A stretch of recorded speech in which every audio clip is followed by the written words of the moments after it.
that is Wynonna Judd singing Tanya Tucker's Delta Dawn, and if you click to watch more of this performance, I got good news and good news.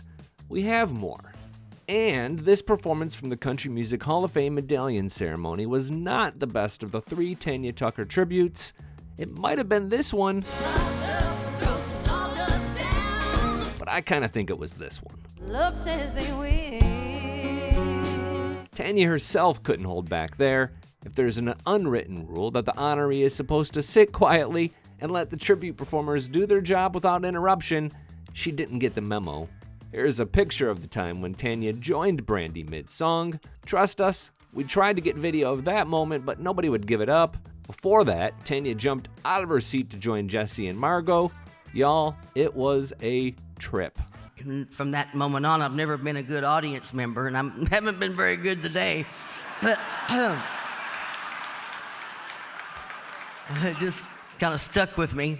I'm Billy Dukes, and give this video a thumbs up if you know it was a long overdue day for Tanya to be inducted into the Country Music Hall of Fame. Then consider tapping the subscribe button and answer this question in the comments section below. Who's next? Who do you think the Hall of Fame should recognize in 2024? Please keep it respectful. Everyone has the right to an opinion. Songwriter Bob McDill, 90s country legend Patty Loveless, and Tucker were the 3 new members inducted into the Country Music Hall of Fame on Sunday. Each one was lauded with a moving speech and 3 performances. Jamey Johnson's cover of Good Old Boys Like Me was epic. Well, I guess we're all gonna be what we're gonna be. We don't have video of Bob Seger singing Patty's song, The Sounds of Loneliness, but I can assure you her response was special. It was a stunning moment, and the crowd loved it as well. When it came time to tribute Tanya, nobody tried to whitewash her story. She had a difficult childhood, if you want to call it that.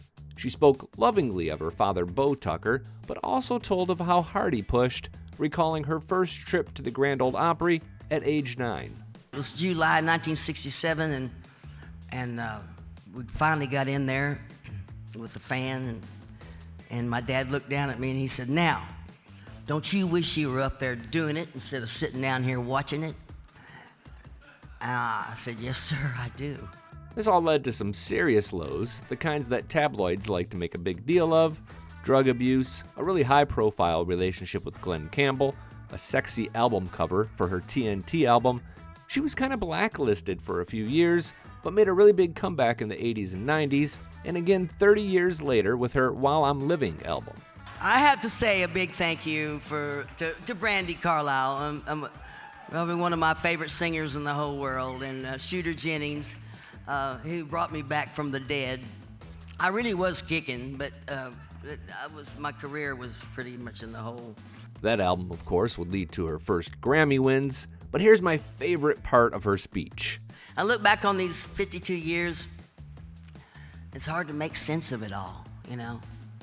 But it doesn't really make sense because, you know, if we lived in a world that made sense and was logical, it would be a man who rode side saddle.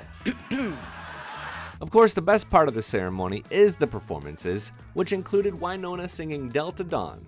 Delta Dawn, what's that flower you have on? Delta Dawn, by the way, is Tucker's first hit, recorded and released in 1972. Could it be a fading ghost from days gone by?